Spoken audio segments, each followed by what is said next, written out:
Stefano Massini's play opens with a man in a frock coat reaching New York after 6 weeks at sea. The year is 1844 and young Henry Lehman has just emigrated from Bavaria to make his fortune. He started modestly with a general store in Montgomery, Alabama, serving local farmers. When wild destroyed the cotton crop on which the community relied, Lehman's business ought to have failed, but he saw his opportunity. Whatever possessions the farmers had lost they would have to purchase again.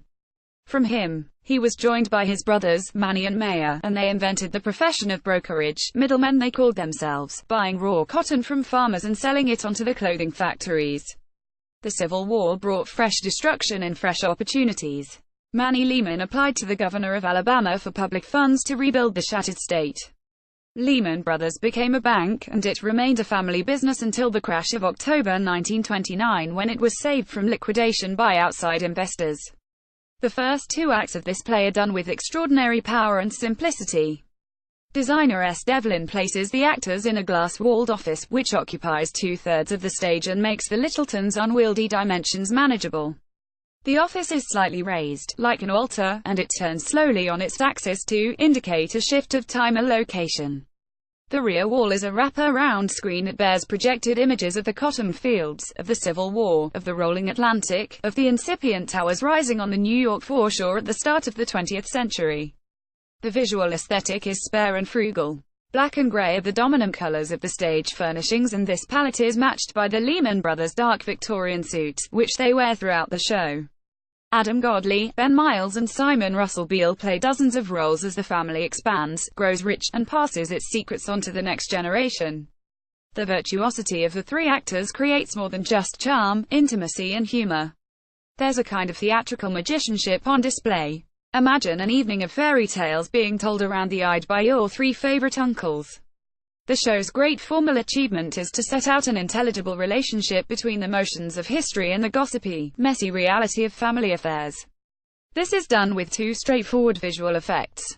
A small space on the stage where vast decisions are made, and beyond that space a world that has to respond to those vast decisions.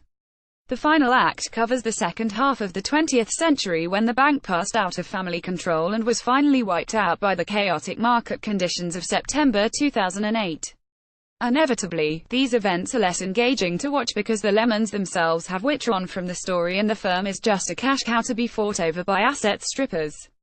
And at 210 minutes the production is longer than perfection would demand.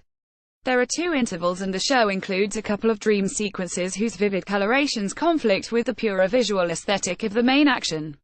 But I doubt if many of the press night crowd would have agreed with these quibbles.